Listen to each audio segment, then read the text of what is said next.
Hi, this is Steve Masson here, publisher of Veterans Voice of America, and I have been doing my columns and my stories on the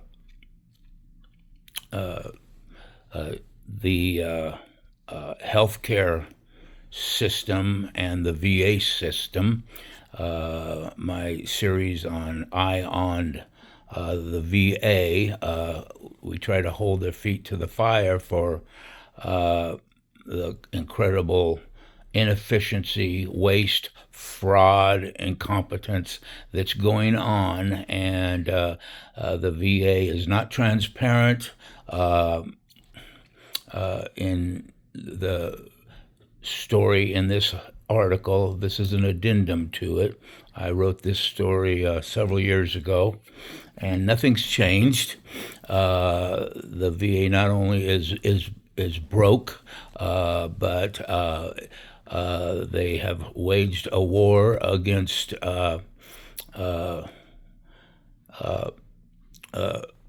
people who do not think and believe in their ideologies, and they're back to doing the same things they've always done, and that's cover up. They do the CYA thing. People get mad at me, or rather the VA has been retaliating against me because I've caused a congressional inquiry into their negligence when they didn't check my medications properly when I was getting my pacemaker battery changed.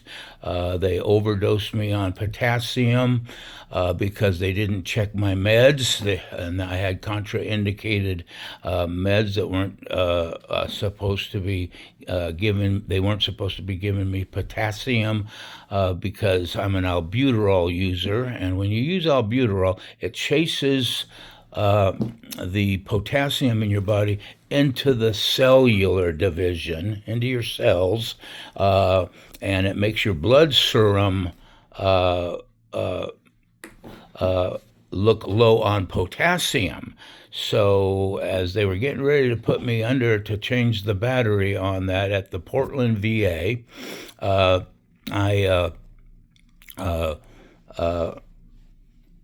I heard the doctor say at the last minute when they were ready to sedate me, and they were going to start the sedation at any time.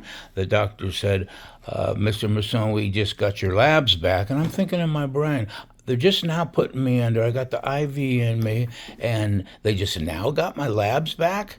Well, anyway, they said, your potassium is low, so we're going to have to put potassium into your IV in order to do the operation, and it's going to burn a little. Well, it didn't burn a little.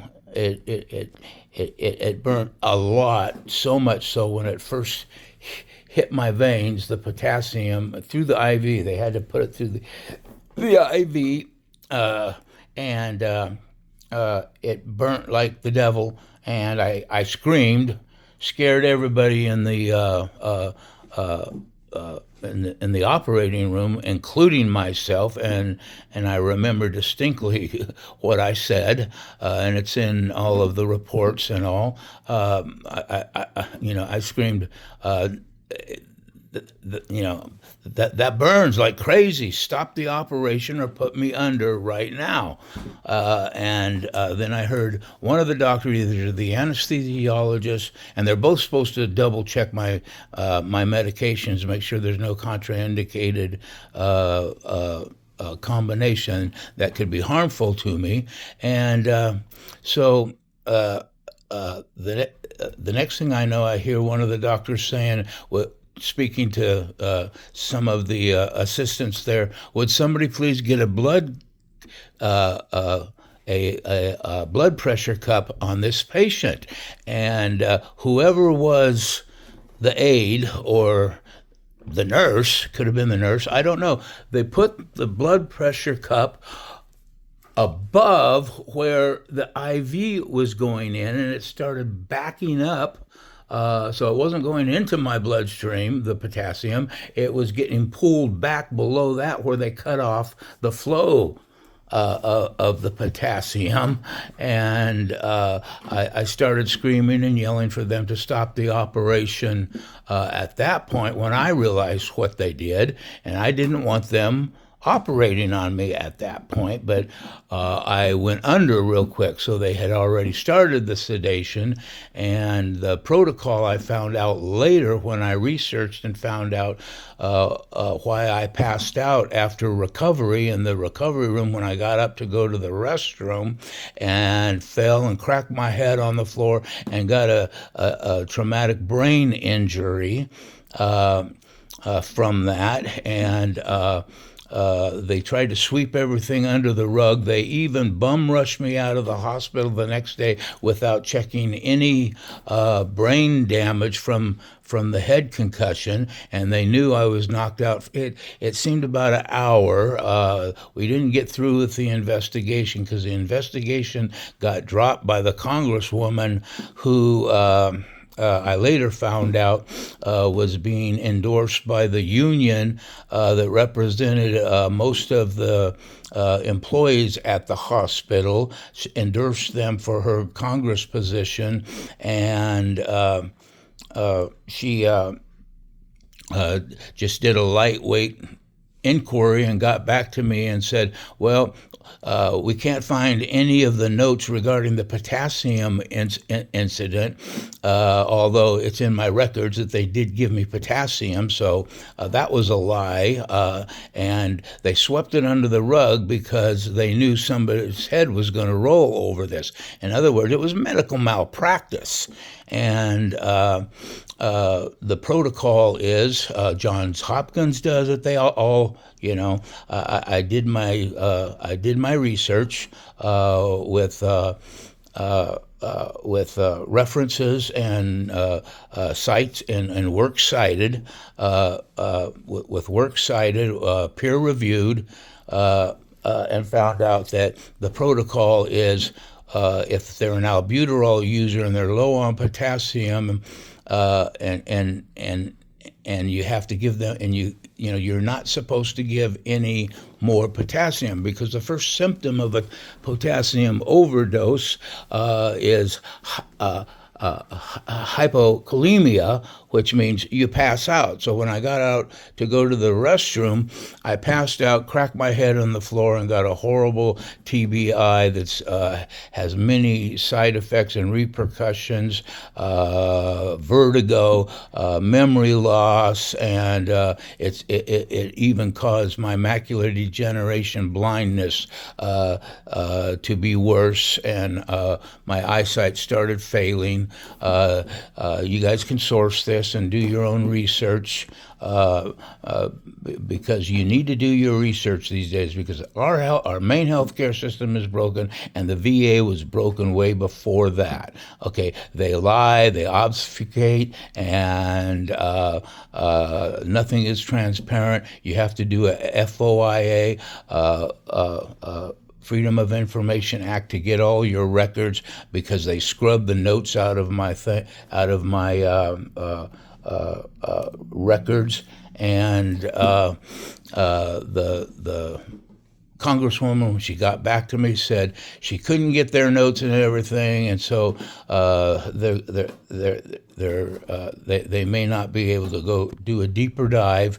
And then I found out later on that this congresswoman was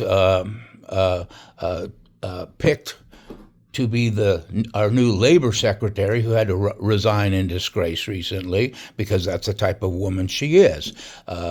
She got endorsements and probably contributions from the union that represented the Portland VA hospital staff. So she was colluding with them not to tell the truth about this horrible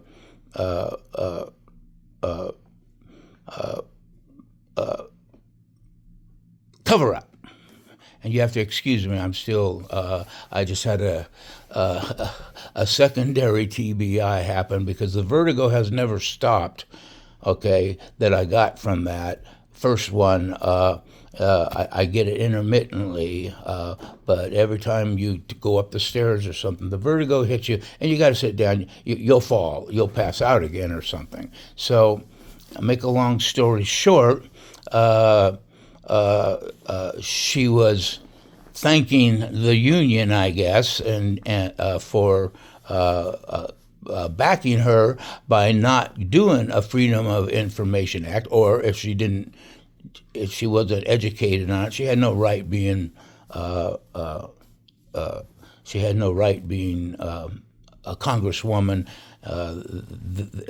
They need to learn the American with Disabilities Act, and we're going to lose the American with Disabilities Act because of this kind of cover up and ignorance. That's why I have a lawsuit now with against because my private company, Masson and Associates, we are all also volunteers in our advocacy group to protect people with disability rights. I work with parents with kids in the spectrum, make sure, and I pro bono without pay. Have attended many individual education plans to make sure their children in school are getting the reasonable accommodations to take away all the barriers. That's what the ADA is all about, to remove the barriers from the disabled so that they can have an even playing ground. An even field, so that they're not discriminated against, and the school education, and of course we know our schools have failed our children. Okay, that's a given. So anyway, I have to go to the VA. I had to go to the VA in Portland and all the rest of them. Now that I've lost my eyesight, I can't drive anymore. I'm having a lot of more issues of the vertigo. I've fallen in the last year probably 6 or 7 times and got re-injured again. I had a secondary concussion because of the vertigo from 2019 that they scooped under the rug, and they literally fast-tracked me to get out. They didn't do any testing on did I receive a brain bleed or anything. They didn't do anything for my brain. They just put me back in my bed when after they found me unconscious in the bathroom, and I woke up and I was able to pull the cord to call the nurses, and the AOD, that's the doctor in charge after everything's closed, came in and just shined the light in my eyes. They put me back in the bed. They didn't do a EEG or a CAT scan on my head to see if there's been any injury while I was in the hospital, while it was convenient because it was after hours. So they put me back in the bed, and then that must have been when they concluded they needed to keep this quiet, and they bum rushed me out of the hospital the very next morning when it was supposed to be an in and out, in one day, out the next day. It was supposed to be an in and out because it's a simple and easy procedure to go in and change the battery in my pacemaker, tuck it back in, put in new leads, tuck it back in, and send me on my merry way. But I just had a concussion, and they knew it. I was out unconscious for some time, and so I didn't,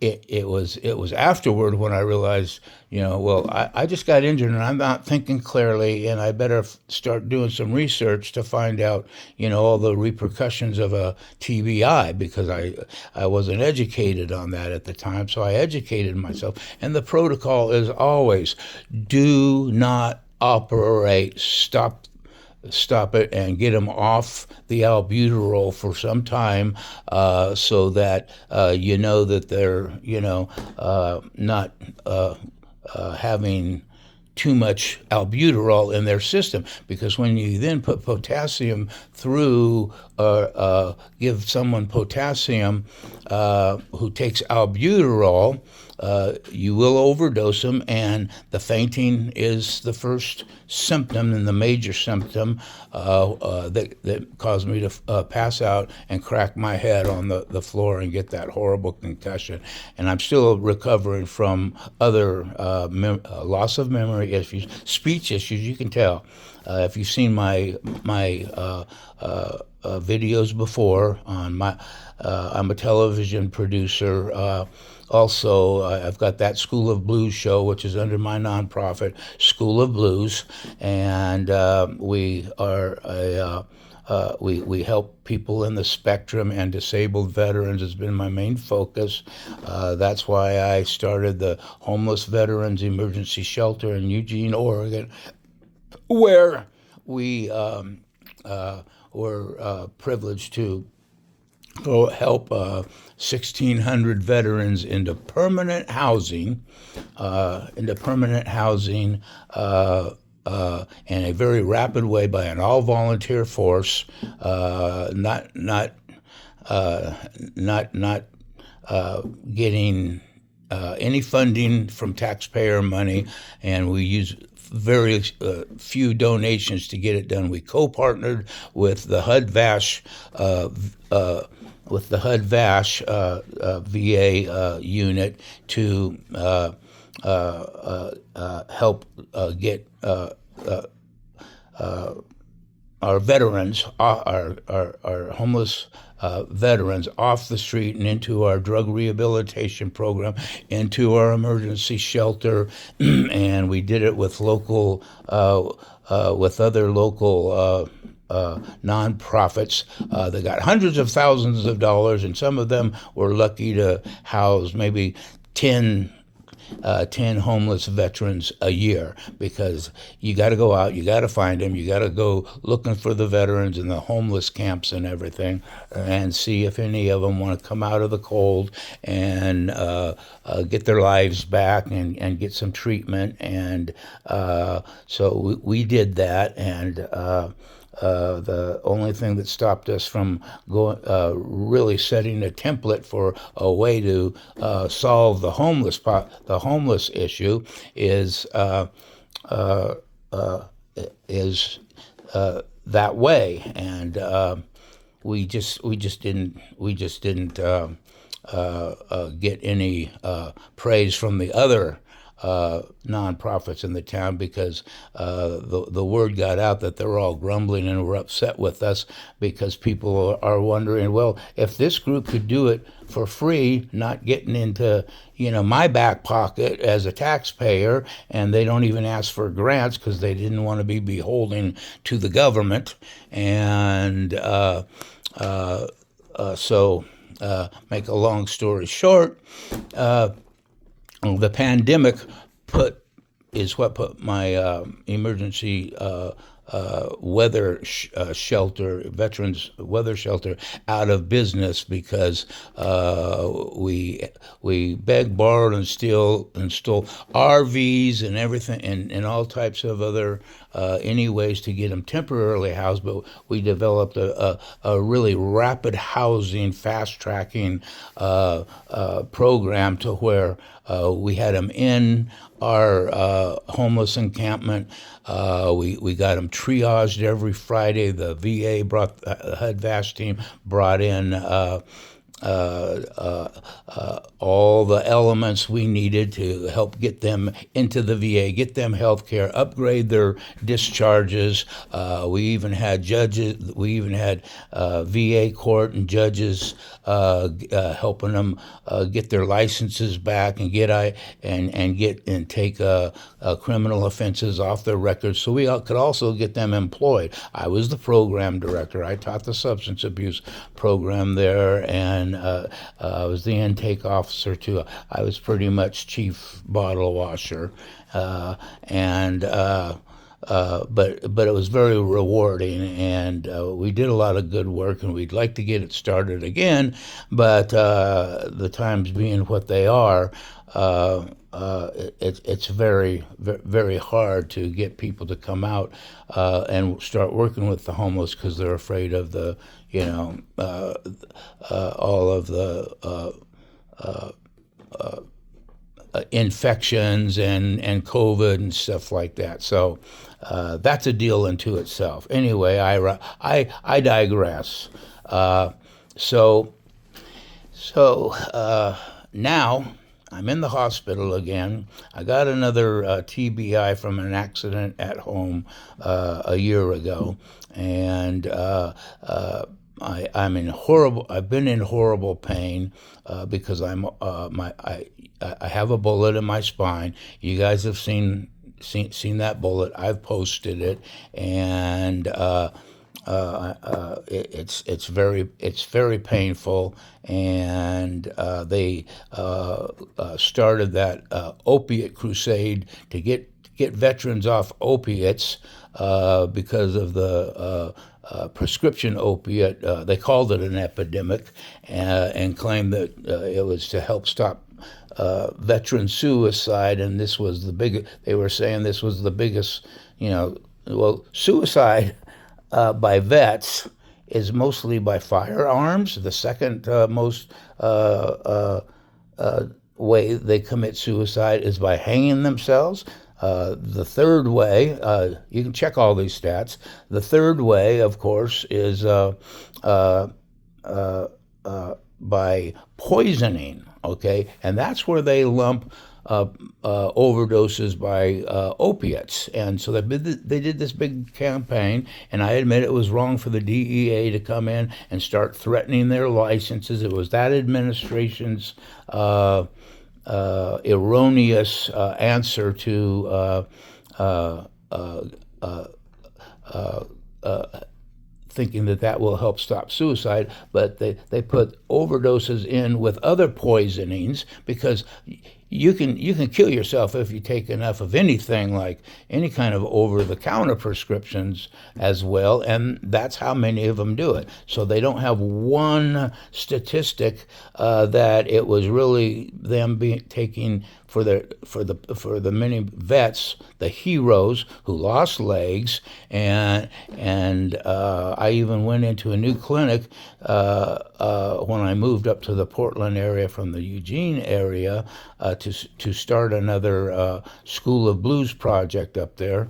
And I have the School of Blues nonprofit. I use music therapy to treat the patients that I work with. I'm a professional mental health worker, certified by the state of Oregon with several different mental health certifications.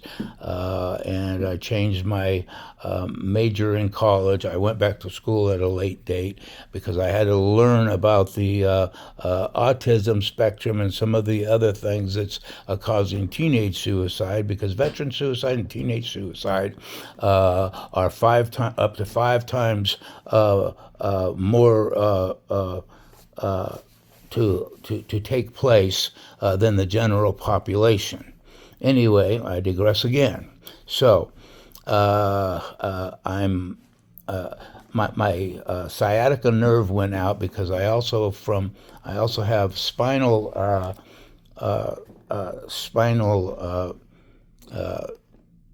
narrowing of the spinal canal, and that has caused me much pain and discomfort. I'm in pain all the time, and I voluntarily got off oxycodone for my own reasons. They didn't make me, but they were trying to make me. And now when there's a spike at the end of their cutting off veterans. I mean, they just cut off veterans no matter how much chronic pain they had and how much documentation had to prove they had injuries and continued to have problems of pain in that area, but they didn't care. They care about their license, because the DEA was threatening them about their license. And we all know what happened during the pandemic. All these doctors that knew that they shouldn't be that they should be coming out and being vociferous about the fact that it was dangerous to take this untested COVID shots. And as far as I'm concerned, everyone that kept their mouth shut violated their Hippocratic oath. And that tells you Right there. That's the heart of the whole thing. They care about their license and not the pain of their patients that causes so much mental distress. PTSD is heightened, and what do they give us? Acetaminophen. Anyway, to make a long story short, I'm in this hospital right now. It's St. Joseph's. I have to have surgery on my spine. They're going to try to widen my spinal canal. They have to go in and cut away the bone from the inside to widen it. And right now, because it's the narrowing is pinching a nerve, causing great pain because it's pinching my sciatica nerve, and I've been down on my back, writhing in pain at home it was over a month, and I couldn't take it anymore. And I finally came to the hospital, and they want to do surgery on that. And I've also got a herniated disc. They have to do surgery on that because wherever a spinal wound is, everything under it goes crazy. It's causing me to have irritable bowel problems, and everything under it can go haywire, and you don't know what it's going to affect. It took out my hip. I can't walk on my hip. It was so bad. I've been crying like a baby, and I said I can't take it anymore. So, but I don't trust the VA. I will never have another operation at the VA. But I'm being forced now. They won't let me get my surgery here because they have to pay for it with the community and the care program. It took me almost an entire year to get a new primary care physician when I moved up here to the Washington area now. I'm in the Seattle American Lake VA Puget Sound system, and I want to put my care into St. Joseph's. It's a pretty good hospital. Got some great docs. Nursing needs to be improved because we lost all of our frontline professional trauma nurses and everything that was disgusted the way COVID was handled, because they took little know-nothings and gave them the power to be little Nazis, and everybody saw it. You went into your Walmarts and everything, and they had locked everything up, and they were very rude because they were told that they had FEMA power and everything. Just call the police if somebody's giving you a hard time about because they ran around the store making everybody stay 6 feet apart from each other. And we're talking about teenagers. You can't, in the army, if you give a private his sergeant stripes and power too quick without them understanding leadership and esprit de corps and all of that good stuff that we vets are trained for, they go power mad. They become little Nazis, and they go power mad. And everybody knows that they took over the health care first in Nazi Germany. If you control the health care, you control all power, and absolute power brings absolute corruption, and it has. And they're not allowing me to go to St. Joseph's Rehab, which is right by, it's only 15 minutes away from my ferry ride off my island, and I've got crisis going on the island. We can't get any perishables. Everything's shut down because they went out of business. The store went out of business. The gas station went out of business with them, and you have to pay $28 to ride across the ferry to go get perishables on the mainland, because we've got no and everybody's paying exorbitant amounts to get everything sent by Amazon and whoever else they can get, but you can't get fresh perishables. So it's really a hardship, and I still have my grandson who's in the spectrum living with me because I'm his mental health DSP, direct support professional, as well, and I need to be by him. Well, I have to go now to 2.5 hours to go into a rehab program. They're making me do it. Otherwise, they're threatening not to pay for my stay here, and I don't know why they want me in the beds up there, but they do, and they're forcing me. I can't choose my own health care right now. I fired my last primary care physician because after this last concussion I got, he saw that they didn't do anything to try to detect a brain bleed. They did a CAT scan on my head, but CAT scans don't always detect smaller brain bleeds, which can still give you a brain bleed stroke. And I have very high blood pressure. We haven't been able to control my blood pressure because of my pain. My high blood pressure is pain driven. So, and I knew they weren't going to give me any pain medication at the hospital. I decided to get out of the VA system, try to get into community care, and same thing up here. Okay, it's broken. I didn't get into an appointment and get a PCP here for the longest time also. Anyway, again, I digress, but I'm being real thorough here so everybody understands that hardly anybody knows anything about the Americans with Disability Act. Well, the VA, they say, is not subject to it. They got some federal regulation, 504, that is actually the grandfather to the ADA, in that they must give you reasonable accommodation there based on the Rehabilitation Act. I believe it was 1974 that they put in place to give patients some rights, and so they're playing Nazi again. Okay, and I told them I will not go back in and have an operation at a VA. I went to the Seattle VA. I've got video on it. Their bathrooms are filthy. I went in last week, and for an appointment I had to do there because I'm in a wheelchair and I need a new wheelchair. And I was in there, and I just got out of the blind rehab program at American Lake VA here in Puget Sound. And spent 21 days there, and that was a crap show as well. Excuse my sissy French word there, but I don't like to cuss, but it's very hard not to when you know you've got nothing but incompetent doctors and medical staff, okay, who like to play God, even though they're on the, as far as skills and ethics and training is on the lowest rung, okay. And these we get the bottom feeders because they can't get a job anywhere else because they place so low. They place so low in their classes and everything. And the medical schools they went to, half of them are from foreign medical schools that they got in on a training program, and I wouldn't let them be my veterinarian.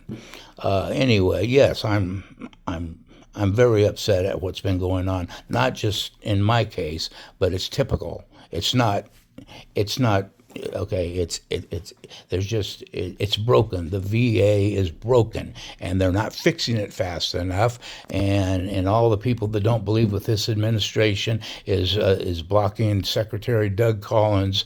That's why they all quit. They're all quitting to make it look bad for the administration, so they can't fix it, so they can't get credit for it. And you all see what's going on out there. So. I have to file under 504 instead of the American with the VA Act to challenge this ruling. But in the meantime, if I don't do it, and I've been in this hospital bed now for 8 days, waiting to be able to go get this operation. I have faith in the neurosurgeon that's going to be doing it here. They did an excellent study on my whole and explained everything to me why I need to have these operations. And now I have to wait. They want me to go into their rehab first up at Seattle. Well, getting back to the point that I went a couple couple rounds around the block before I finish that thought, and that's because of the mental dysfunction I have in memory loss and everything. And it's affected my speech patterns.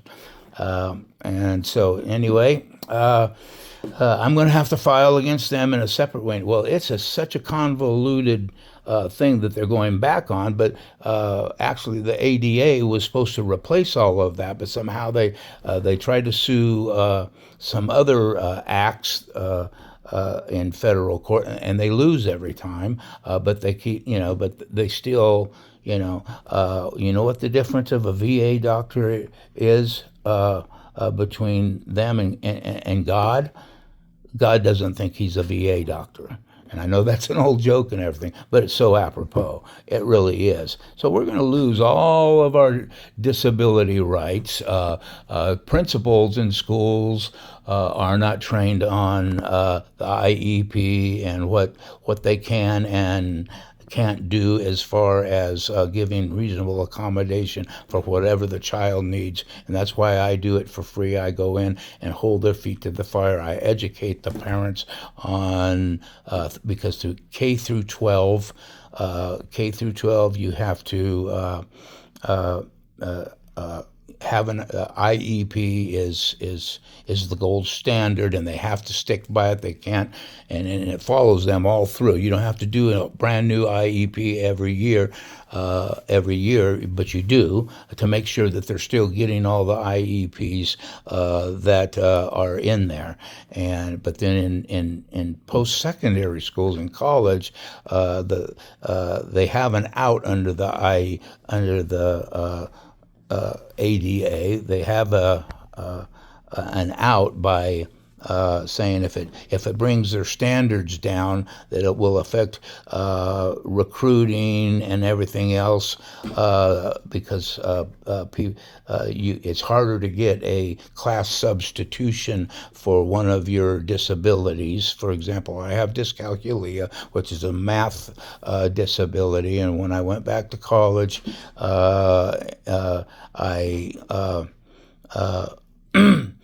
when I went back to college, I had to ask for a class substitution. They denied me and it was a small community college. They denied me. They denied me because they said it would, bring their standards down. Well, this is in a rural area. Nobody's breaking down the doors. They're free colleges, community colleges, and they didn't meet the standard. So I won that case and got another science class substituted, and was able to get my AA degree and my transfer degree to Oregon State University, where I am now transferred to the American Military University, and I've changed my major because I'm still after my master's, and I changed it so that I could get a master's interdisciplinary master's degree in public health, because now I know I can see the only way we're going to get our rights back and protect the ADA and get these people to understand they need to be our servants and not our dictators, not our health dictators. Anyway, I'm going to be sending this off to the congressman who's the head of the Veterans Affairs. He's the chairman of the Veterans Affairs, Jerry Moran of Kansas. I'm going to be sending him this, and I hope to testify before Congress, okay, because there's so much more going on. I used to be an investigative reporter, and that's still in my blood. I caught some fraud, major waste going on within the VA system, and a phony 501c3 who's written. Now we know that 501c3s, the NGOs, are ripping us off blind, and it's happening in the VA too. Okay, those doctors are getting paid off by Big Pharma just like everybody else. And if we don't address this, this is their way into full dictatorship and and power is through the health system, is through being dictators over our health. We should always have the first and last say in our health, unless we can be deemed to be, unless we can. Well, we all saw it during the COVID. We had no rights anywhere. And I saw people getting arrested and getting in trouble with the powers that be, because absolute power corrupts absolutely. Anyway, Congressman, the congressman in charge of that, Jerry Moran, I appeal to you. I'll come before. And I've got all the videos and everything of what's going on. I was in the Seattle VA. Boy, I really went around the block on this one. And I went. So I've got. I went up to the VA. I went into the men's bathroom, the one on the main floor in Seattle. And I'm a germaphobe. And I went in, and there's water all over the floor. The stalls were closed, so I couldn't. I knew a toilet overflowed, but the urinals were all filled up with the vets that were trying to get in there and go to the bathroom, because it's a long way to the next bathroom. And but they didn't see what I saw when I opened the stall door to use the regular toilet. It was that one that had overflowed, and there was still the man's bowel movement that caused it to overflow, still in there, and all the feces was right there. It was, you couldn't see the feces in the water out there, but I called and I advised them, and they didn't send anybody to clean it up quickly, and it didn't get done even before I left the VA that day. But people were still using the urinals with walking in there in that water that they had not cleaned up and had not sterilized, and walking back out into the rest of with feces in the rest of the hospital with feces infested water on their feet, contaminated the rest of the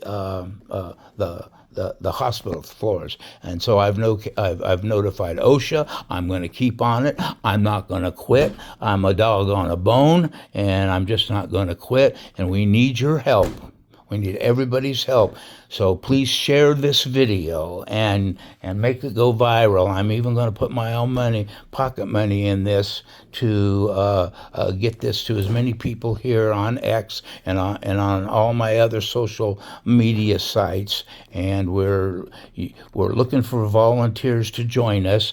We can do it by Zoom and everything. You don't have to be here, but I'm going to be putting whatever little wealth I have left, since I've been disabled for so long and not been able to work in the full free enterprise market, because I only am on Social Security and my VA benefits for my service-connected injuries as well. So we have to save the ADA, or we have no regress. Okay, no representation without, no taxation without representation. Well, they're taxing our mental health, our physical health.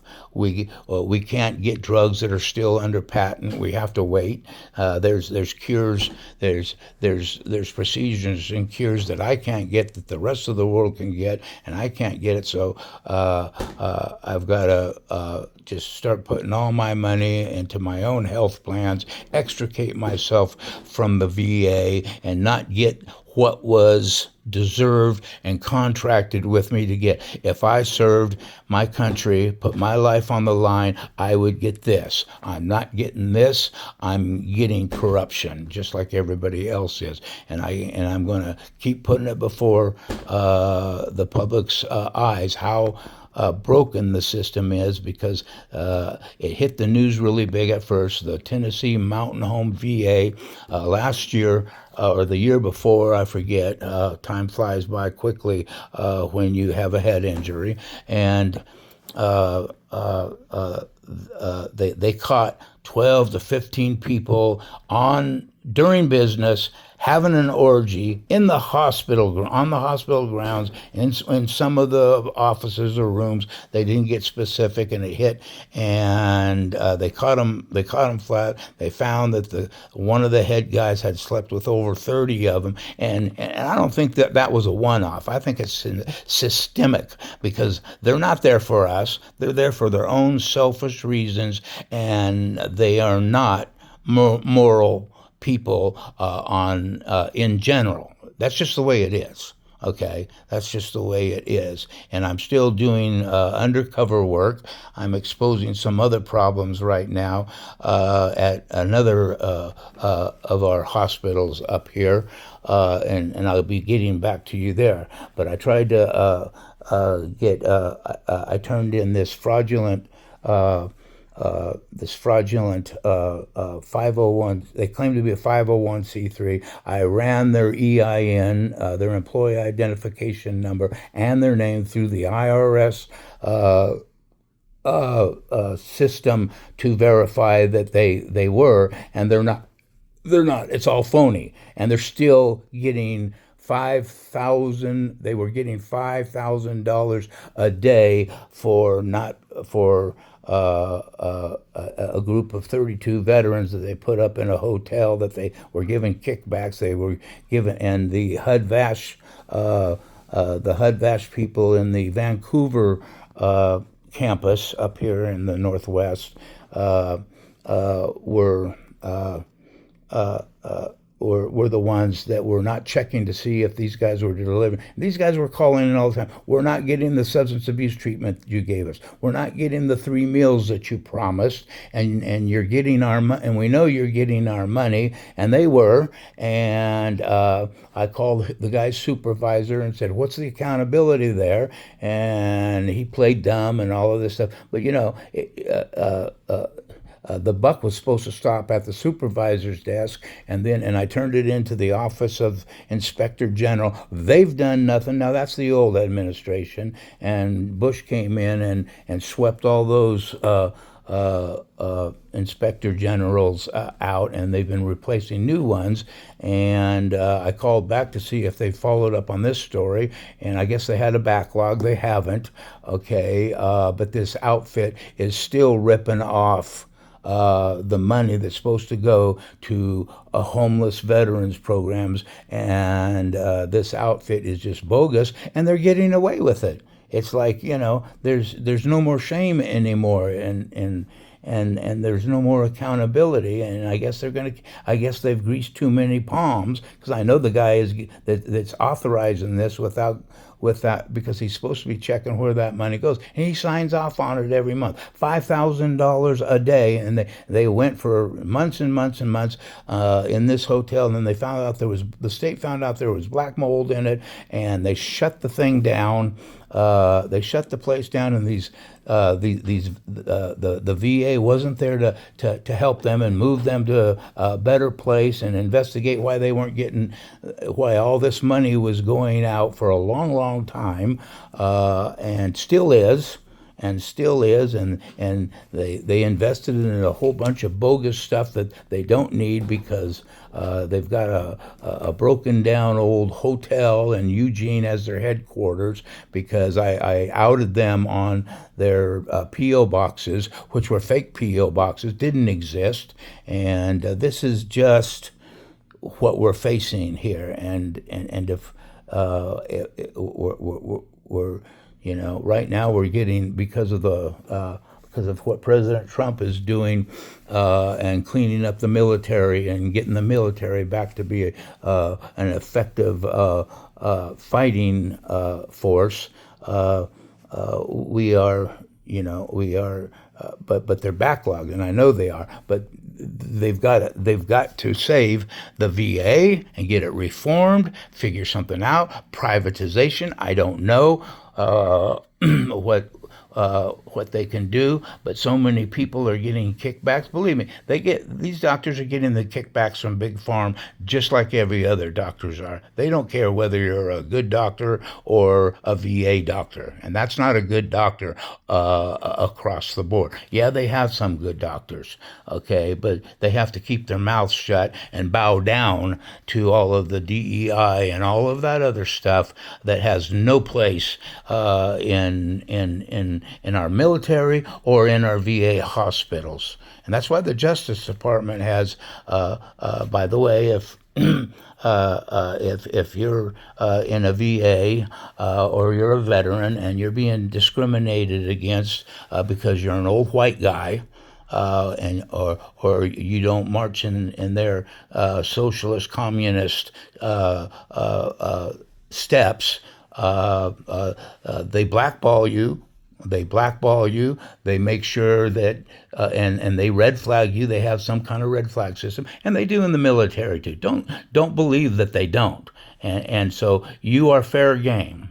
You are fair game. They can slow walk all your stuff. They can make you. They can. And now what they're doing is they're trying to. They're trying to get everybody into mental health and on psychotropic drugs, which I'm dead set against, and all for money. It's all about the fraud, the money. We know it. We're being bled. They're going to find out over the last 10 years, it's going to come to trillions of dollars worth of fraud and stuff across the board. But the VA is a big bucket, a hole in the bucket for that. Anyway, wish me well. I don't know what I'm going to do. I don't even know if I want to go back into that nasty feces-ridden Seattle VA, and I'm going to be doing more investigative reporting and getting more video on the filthy state of that place. And we need everybody's help. We're losing our rights you see, the VA was, or rather the ADA was established by our great Senator Bob Dole, who was a Vietnam veteran who lost his right arm. It was supposed to be cut off, but he told him put it in a sling. He's the one that him and his wife are the ones that crafted and authored the ADA, and nobody knows about it anymore. I don't even have. I'm on a wheelchair on an island that doesn't even have any sidewalks and are not ADA compliant with ramps and everything for the VA. I'm suing the ferry system. They won't give disabled people priority parking right by the elevators to be able to use the bathroom on the second floor. Like other people, because there's steps going up, but many of us, I can't get up the steps. I'm in a wheelchair. My bullet has caused so much damage to my spine that I received that gunshot, and I've been dealing with this pain for over 50 years. So now I can prove, once I've been in this hospital and they put me back on pain meds, the ones that I was on before, I am now, ever since I've been in here, I'm now running normal blood pressure. Okay, but when I go back to the VA, they're not going to give it. They're going to retaliate against me. They've been retaliating against me. And that doubles the penalties and everything once you get them into the Justice Department or whatever agency. Every agency has an ADA department that must make sure that they're ADA compliant. And the power that we have, and actually the power is in RFK Jr.'s hands also. Mr. Secretary of Human Health Services, I appeal to you also. Okay, you have the power to threaten them back, okay, if they don't give chronic veterans with chronic pain, if they don't give them the pain meds, because the spike went up. Went around the block too far again. The spike went up, and right after they did that suicides okay, that suicides by other means went up because the guys cannot stand the pain anymore, and they commit suicide because they can't get the pain that was relieving them. Okay, and yes, they got okay. Yes, they some people it isn't, opiates are addictive, but so is food.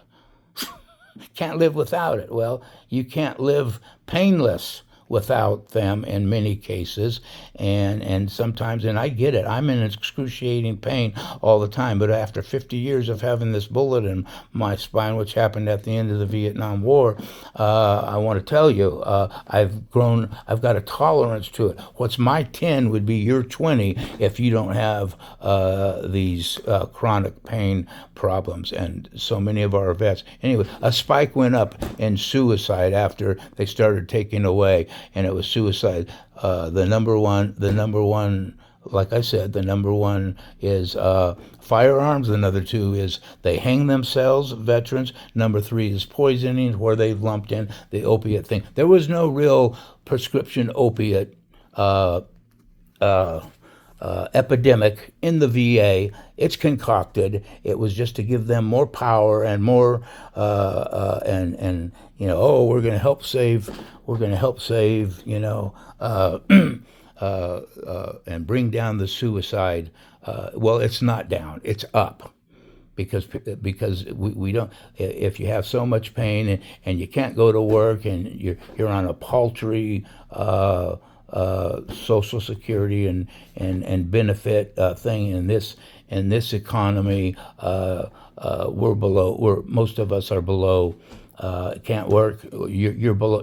We're all below the living standards. So thank you very much, VA. And Doug Collins, they're resisting you. I hear it all the time. They're resisting you. They're purposely keeping it low so you cannot be successful.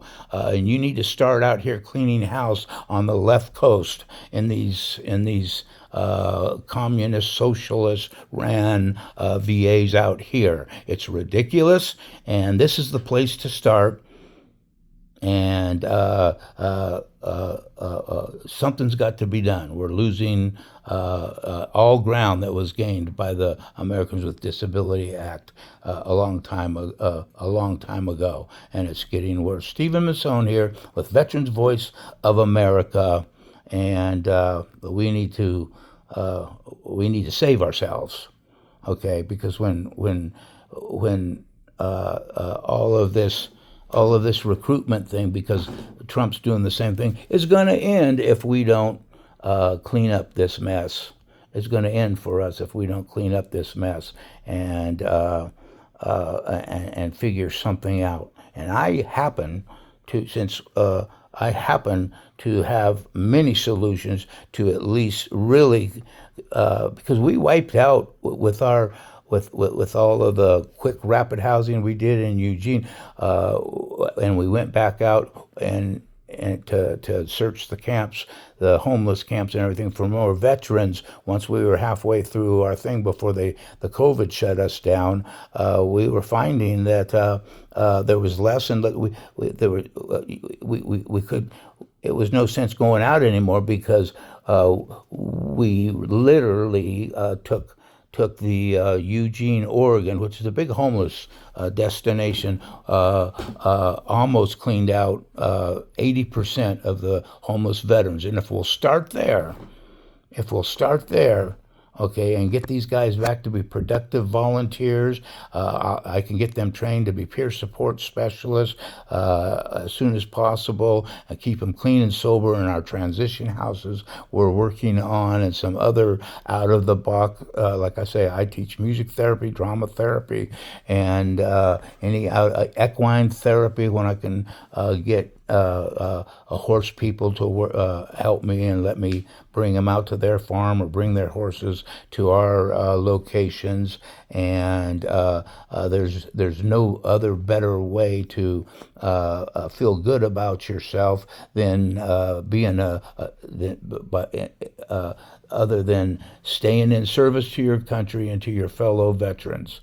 So Steve Massone here, and we just got to do something, or we're going to lose everything that this country was based on. I hope to have a better report later. I cannot get to the top brass right now. RFK Jr. can cut off when they're dealing with.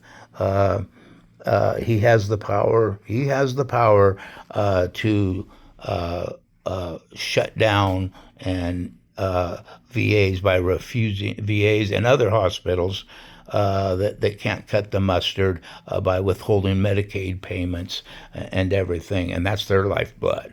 So the power's there. And I know he's still swamp catching up also. But RF Secretary Kennedy, I'm on your team. I'm a member of the MAHA team, but I can't get to you. You guys need to be more accessible and have a hotline. But the hotline is so overburdened. I can't get anything done through the hotline, the White House hotline. I don't. It's not as effective as it used to be. But you need to get the real people who really run the Army, and that was us non-commissioned officers. Okay, we had a joke in the Army, when we called our sergeants sir. When we were in boot camp, they said, "Don't call me sir. I work for a living." In other words, it is the NCOs that win the wars, not the officer candidate school, little first, second lieutenants. Some of them turned out to be heroes, but most of them are zeros. And even the West Pointers, they all have that mentality. And we're the ones that are on the front lines. They're on the back lines. They're always on the back lines. They're not. Our commanding officer in the company is not on the front line with us. Okay, so you need to recruit all of the very skilled and disciplined veterans who are out of recovery and everything, and we should at least run the nuts and the bolts of some of the scheduling and the things that nobody likes to do in the VAs. And if you walk into any VA, you'll see our volunteers out there. I'm with the American Legion. I've been both a chaplain and a service officer with the American Legion, and now the American Legion is getting into all kinds of other stuff. Even though this is the year to be the one to stop veteran suicide, not much is really being done by some of the bigger American Legions, and I've got an axe to grind with them too. Steve Masson here, checking out again on Veterans Voice of America. Thank you.